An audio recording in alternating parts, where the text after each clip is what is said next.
살아오면서 여러분들은 어느 누군가로부터 은혜를 입은 적이 있으신가요? 아마도 이 질문에 즉각 답변을 하지 못한다면 이제 질문을 제가 바꾸어서 여쭙겠습니다. 지금까지 살아오면서 여러분들은 어느 누군가에게 은혜를 베푼 적은 있으신가요? 그래도 이 질문에는 처음의 질문보다는 훨씬 더 많은 분이 즉각 답변을 하실 것입니다. 그만큼 사람은 누구든지 은혜를 받은 것은 잘 기억하지 못해요. 저를 봐도 은혜를 받았던 것에 대해서는 잘 기억하지 못하는데 내가 누군가에게 호의를 베푼 것은 오랫동안 이게 기억에 남습니다. 이게 사람의 모습이죠. 하지만 분명한 것이 있는데 사람은 누구든지 서로 간에 은혜를 베풀고 또 은혜를 받고 살아가는 존재라는 사실입니다. 따라서 지금으로부터 약 2000년 전 팔레스타인 땅으로 가보게 되면 예수님께서 공생애 사역을 하셨고 그 결과 많은 사람들이 예수님으로부터 크고 작은 은혜를 입었습니다. 즉 그들은 지극히 개인적인 문제, 재정의 문제, 가족의 문제, 질병의 문제, 관계의 문제, 심지어 영적인 문제까지 예수님을 통해서 회복되고 치유받았어요. 한마디로 그들은 예수님으로부터 여러 문제를 해결받는 은혜를 입었습니다. 자, 그러면 이제 이런 생각을 한번 해보면 좋을 것 같아요. 한번 여러분들이 잘 들어보십시오. 예수님으로부터 당시 은혜를 입은 자들은 과연 어떻게 그 은혜를 갚았을까요? 예를 들어볼까요? 해결받기 힘든 자녀의 문제를 끌어안고 매일 밤마다 눈물로 침상을 적셨던 어미가 있다고 칩시다. 이 어머니로서 자신의 살아가는 자녀, 이 문제가 해결받기 힘들어서 매일매일 울 수밖에 없어요. 자, 그러다가 우리 주님으로부터 그 문제를 해결받았습니다. 자녀의 문제가 해결받았어요. 자, 그렇다면 이 어머니는 예수님께 어떤 식으로 보답을 했을까요? 또 나면서부터 평생 누워 지내야만 했기에 어느 누군가의 도움 없이는 전혀 활동할 수 없는 자가 있다고 칩시다. 하지만 예수님의 도움으로 이제 치유받아서 결국 혼자서도 걸어 다닐 수 있게 되었다고 칩시다. 여러분, 그 사람은 이제 예수님으로부터 은혜를 받았기 때문에 그렇다면 그 은혜를 예수님께 어떻게 보답했을까요? 제가 이런 생각을 갖게 된 것은요, 바로 오늘 말씀을 묵상하면서 10명의 나병 환자가 똑같이 예수님으로부터 치유를 받았건만 예수님께 돌아와 엎드려 감사했던 자는 딱 한 사람이었기 때문이에요. 따라서 감사할 줄 아는 사람은 그다지 많지 않음을 알 수 있는 거죠. 누가는 예수님께 나와 감사를 표했던 나병 환자 한 사람에 대해서 세밀하게 기록을 해주고 있습니다. 이것을 통해서 이 시대를 살아가고 있는, 후대를 살아가는 저와 여러분들에게 무언가를 말해주고자 하는 것이죠.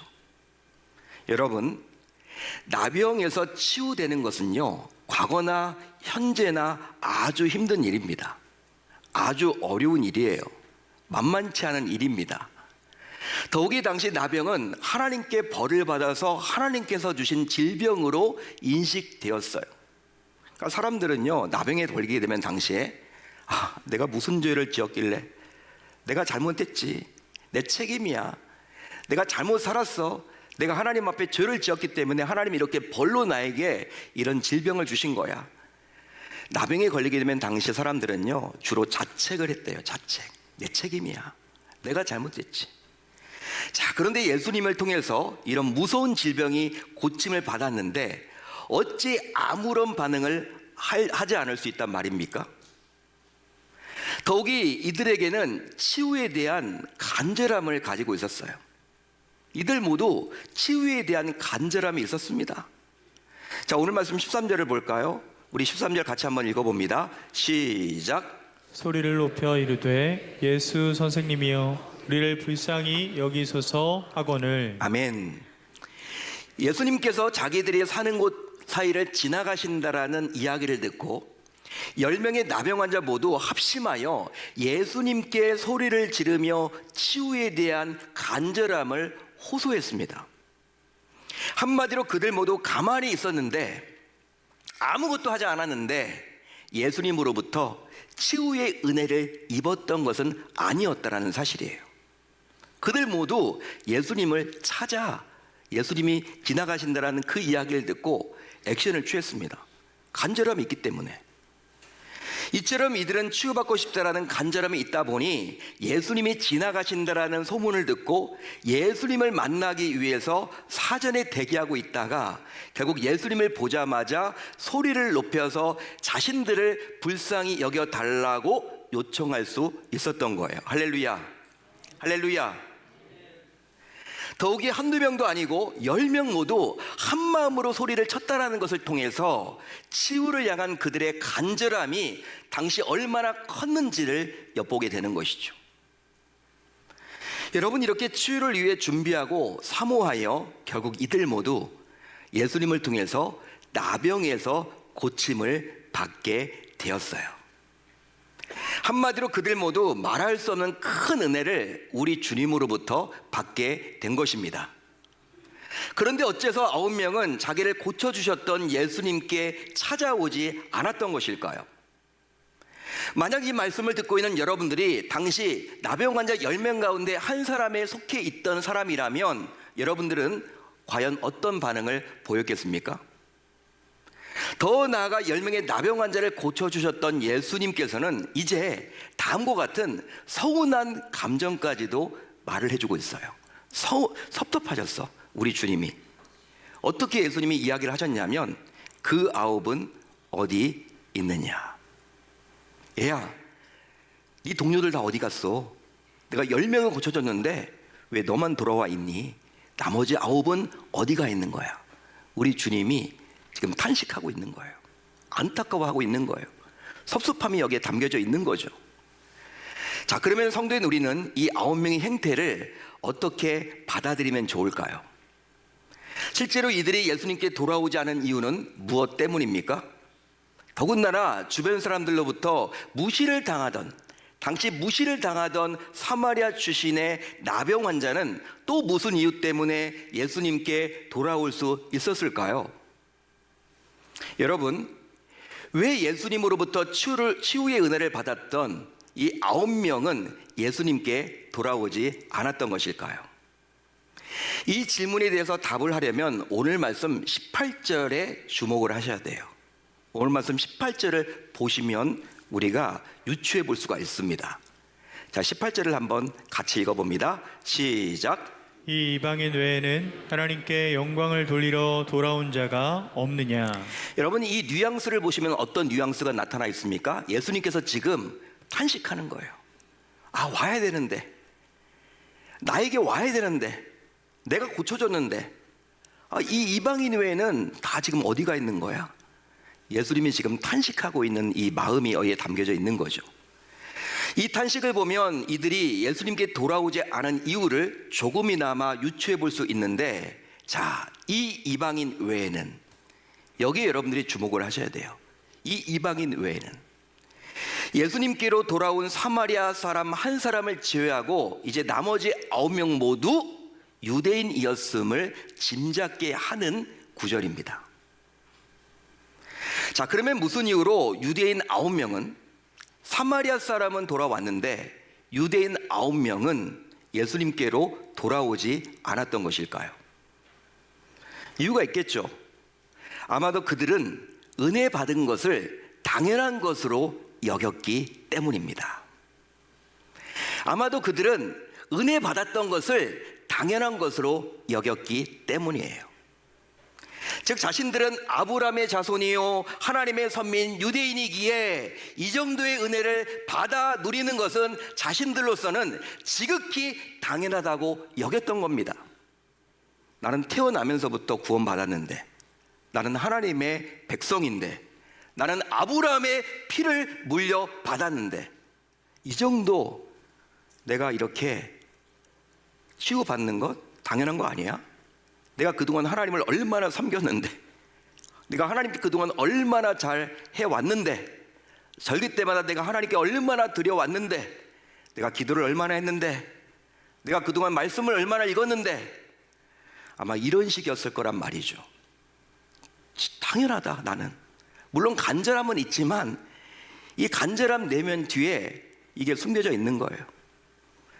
자, 그러다 보니 이들은 예수님께서 그들 곁을 지나가게 된 것도 자신들을 위해서 예비하신 하나님의 계획이라고 여길 뿐이었습니다. 그렇게 이들은 예수님께 돌아오지 않았고 결과적으로 감사하지도 않았던 거죠. 따라서 은혜를 받으면서도 그 은혜 받음을 당연하다고 여기는 자는 결국 감사할 수 없습니다. 믿으시면 아멘. 믿으시면 아멘. 그러기에 감사는 예수님께로 돌아오는 것입니다. 감사는 예수님께 돌아오는 것입니다. 예수님께 돌아옴이 곧 감사라는 거예요. 자, 오늘 말씀 15절을 볼까요? 이렇게 나와 있죠. 그 중에 한 사람이 자기가 낳은 것을 보고 어떻게? 돌아와. 따라서 은혜를 베풀어 주신 하나님께 돌아와서 고마움을 고백하는 신앙적 행위가 곧 감사입니다. 그러기에 받은 은혜를 잊어버려서 하나님께 돌아오지 않고 또 감사하지 않는 것은 결국 불신앙으로서 배은망덕한 행위인 거죠. 여러분, 우리 주님이, 우리가 여러분 다 알잖아요. 상황을 다 알아요. 우리 연약함을 다 압니다. 그런데도 왜 우리 주님께서는 바울 사도를 통해서 범사에 감사라고 이야기를 했을까요? 이거 명령형입니다. 이거 안 하면 안 된다는 거예요. 왜 이걸 명령하셨을까? 여러분, 우리가 범사에 감사할 수 있나요? 어려워요. 범사라는 것은요, 모든 환경 가운데. 암에 걸렸는데 감사할 수 있어요? 자기 자녀가 대학에 떨어졌는데 감사가 돼요? 여러분, 집이 이사를 가야 되는데 이게 잘 안 되는데, 여러분 뭐가 연결이 안 되는데 감사가 됩니까? 관계가 틀어졌는데 감사가 되나요? 신앙생활에 여러분 지금 엉망이 되어버렸는데 감사가 되나요? 근데 모든 상황 가운데 감사를 하라, 우리 주님은 명령을 하셨거든요. 왜 그랬을까요? 이 감사라는 것은요, 신앙의 척도라는 거예요. 신앙의 척도. 그러니까 세상 사람들이 말하는 그런 감사의 정도가 아니라 성경에서 이야기하고 있는 감사는 해도 좋고 안 해도 좋은 문제가 아니라 성도라면 반드시 하셔야 된다는 거예요. 이건 신앙 행위라는 거예요. 신앙 행위. 기도가 중요한 것처럼, 예배가 중요한 것처럼 감사는 해도 되고 안 해도 되는 것이 아니라 그만큼 중요함을 말해주고 있는 것입니다. 그러니까 감사를 하지 않으면 뭐라는 거예요? 그럼 불신앙이라는 거죠. 그런즉 감사는 하나님을 향해서 돌아오는 것이고 감사의 대상이신 하나님을 향해서 방향을 돌리는 것입니다. 할렐루야, 할렐루야. 그런즉 감사는 자기 인생을 하나님께 드리는 진정한 변화라 할 수 있는 거예요. 믿으시면 아멘. 믿으시면 아멘. 자, 그렇다면 여러분들은 감사를 돌리는 방법에 대해서 알고 계십니까? 우리는 어떻게 하나님께 감사를 돌릴 수가 있죠? 어떻게 하나님께 감사할 수 있죠? 입술만 하는 게 여러분 감사인가요? 여러분 어떻게 생각하십니까? 감사를 돌리는 방법은 다양합니다. 감사를 돌리는 방법은 다양해요. 복음서를 보게 되면 예수님께 감사를 표하기 위해서 예수님께 돌아온 자들의 모습을 그려주고 있는데요. 자, 우선 그들은 몸으로 감사했습니다. 몸으로 감사했습니다. 자, 오늘 말씀 15절로 16절을 한번 우리 같이 읽어볼게요. 우리 한번 읽습니다. 시작. 그 중에 한 사람이 돌아와 예수의 발 아래에 엎드려 감사하니 그는 사마리아 사람이라. 당시 유대 주류 사회에서 무시당하며 살아가야만 했던 사마리아인, 유대인들은요 사마리아 사람들을 무시하기 그지없었어요. 아예 상종조차 하지 않으려고 그랬어요. 항상 을의 입장이 사마리아 사람이야. 여러분, 주류 사회에서, 유대 주류 사회에서 이 사마리아 사람들은요 사람 노릇을 하지 못해요. 사람들이 손가락질을 하는 거죠. 이 사람은 그런데 나병에서 고침을 받자 어떻게 했습니까? 예수님께 찾아와서 예수님의 발 아래에 엎드리며 감사를 표했어요. 여러분 잘 들어보십시오. 어느 누군가의 발밑에 엎드려서 여러분 이렇게 쳐다본다라는 것은 뭡니까? 자기를 여러분 엎드려서 어떤 사람의 발 밑에 이렇게 딱 앉아 있는다라는 게 어떤 의미예요? 그 사람한테 내가 복종한다라는 의미죠. 굴복한다라는 의미죠. 당신은 주인이고 나는 종입니다. 사마리아 이 사람이 예수님의 발치에 지금 무릎을 꿇고 있음을 통해서 이제부터 내 인생의 주인은 바로 당신입니다 라고 고백하고 있는 거예요. 한마디로 자기의 몸으로 자신에게 은혜를 베풀어 주신 예수님만을 높였습니다. 그가 예수님께 이리 몸으로 감사를 표할 수 있었던 것은 자기 자신은 은혜를 입을 자격이 단 1%도 없다고 여겼기 때문이에요. 유대인들과는 완전히 다른 거죠. 그뿐 아닙니다. 또 있습니다. 물질로 그들은 감사했어요. 물질로 감사했습니다. 자, 누가복음 7장을 보셔야 돼. 누가복음 7장을 보시면요, 누가는요 예수님께서 한 바리새인의 초청으로 식사를 하고 있을 때 예수님께서 그 동네에서 죄를 지은 한 여인이 자기의 소중한 향유 옥합을 깨트려서 예수님께 아낌없이 드리는 그 장면을 기록해 주고 있습니다. 아마도 죄인이었던 이 여인은요 예수님으로부터 받았던 은혜에 감사를 표하려고 자신의 보물과도 같은 소중한 향유 옥합을 예수님께 아낌없이 드렸던 거예요. 한마디로 이 여인의 입장에서는 예수님께 드렸던 감사가 더 중요했기에 물질의 가치는 중요하게 여기지 않았음을 알 수 있는 거죠. 따라서 만약 이 여인의 경우 향유 옥합보다도 더 소중하고 더 귀한 것이 자신에게 있었다면 그것조차도 예수님을 위해서 드렸을 것입니다. 이게 바로 이 죄인된 여인이었다라는 거예요. 누가는 지금 이것을 기록해주고 있다는 것이죠. 자기의 물질을 가지고 예수님께, 하나님이신 그분께 감사를 드렸음을 보여줍니다. 더하여 또 있습니다. 순종으로 감사했습니다. 순종으로 감사했습니다. 누가는요 누가복음 8장에서 이런 이야기를 했습니다. 어떤 이야기를 했느냐, 귀신에 사로잡혀 모든 것을 잃었던 한 사람에 대한 이야기를 해주고 있어요. 귀신에 사로잡혀서 살아가야만 했기에 본인뿐만 아니라 그의 가족들 역시 얼마나 힘든 시간을 보내야만 했을까요? 여러분 생각을 해보자고요. 여러분들의 지금 아들딸 가운데 사랑하는 아들딸이 귀신 들렸다. 본인이 가장 힘들겠죠. 그렇지만 그것을 바라봐야만 하는 부모된 우리들은 그게 얼마나 힘들까요? 매일 여러분 얼굴을 봐야 되니 이거 여러분 가정이 다 무너지는 거죠. 파괴되는 거죠. 이거 여러분 정상적인 가정이 될 수 없는 거죠. 자, 그런데 그런 그가 예수님을 통해서 회복과 치유를 받게 된 거예요. 하지만 그가 속한 마을 사람들은 어떻습니까? 귀신을 내어쫓은 예수님에 대한 두려움으로 결과적으로 예수님께서 자신의 마을에서 떠나가기를 요청합니다. 귀신까지 내어쫓으니까 그게 두려웠던 거예요. 물론 귀신 들림에서 회복된 자는 예수님께서 계속 자기 옆에 있기를 원했죠. 그러나 예수님은 이제 그 마을을 떠나가시면서 이 회복된 자에게 이런 말씀을 해주셨습니다. 이런 명령을 해주셨어요. 어떤 명령을 해주셨느냐?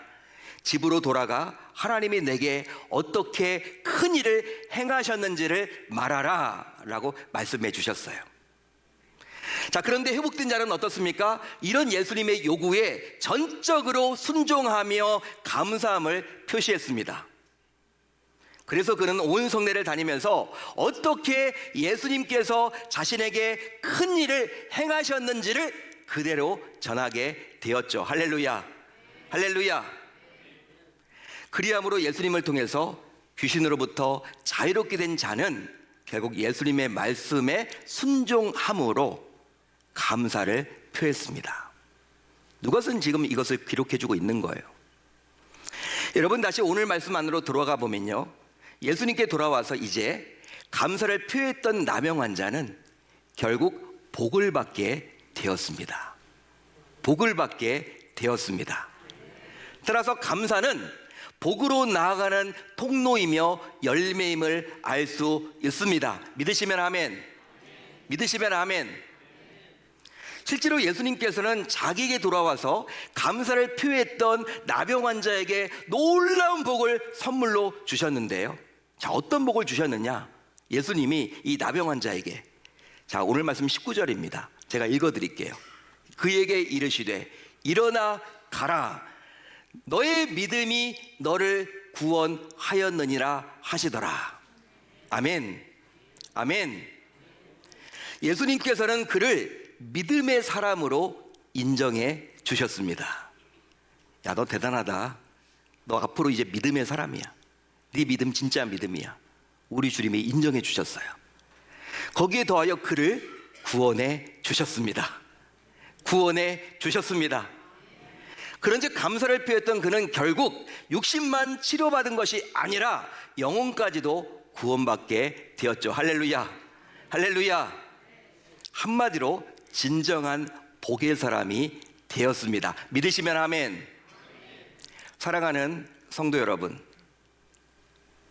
성도인 우리는 감사가 불편하게 느껴지는 시대를 살아가고 있어요.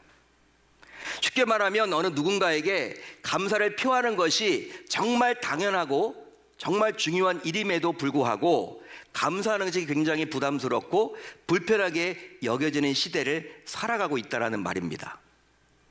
자, 그래서인지는 몰라도 어느 순간부터 부모님에 대해서도 감사하지 못하는 경우가 있죠. 나를 낳아주시고 나를 길러주시고 지금껏 나를 위해서 기도해 주신 그 부모님의 은혜를 잊어버리는 경우가 얼마나 많습니까? 바쁘다라는 이유로.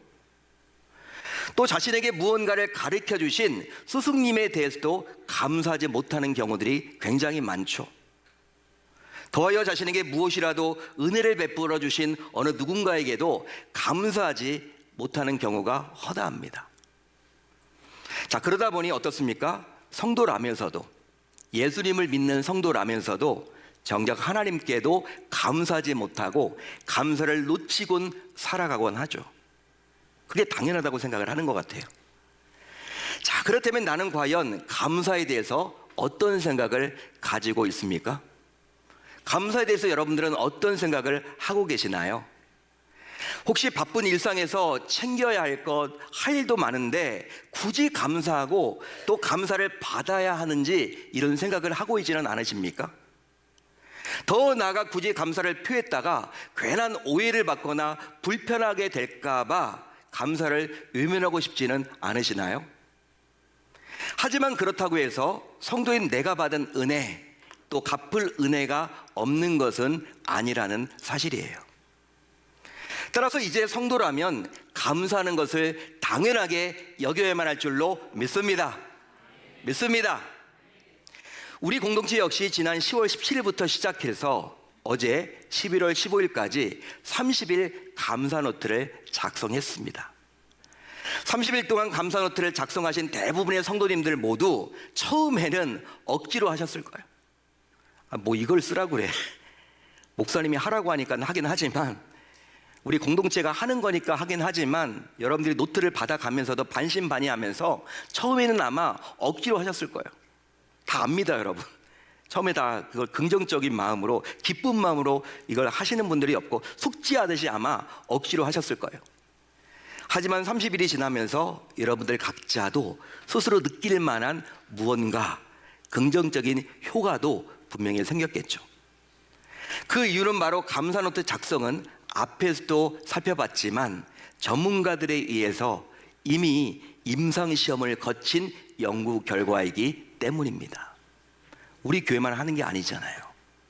제가 몸담았던 교회들이 좀 규모가 있는 교회들이었는데, 여러분 1년에 한 번씩 감사노트를 쓰는 교회들도 있고요.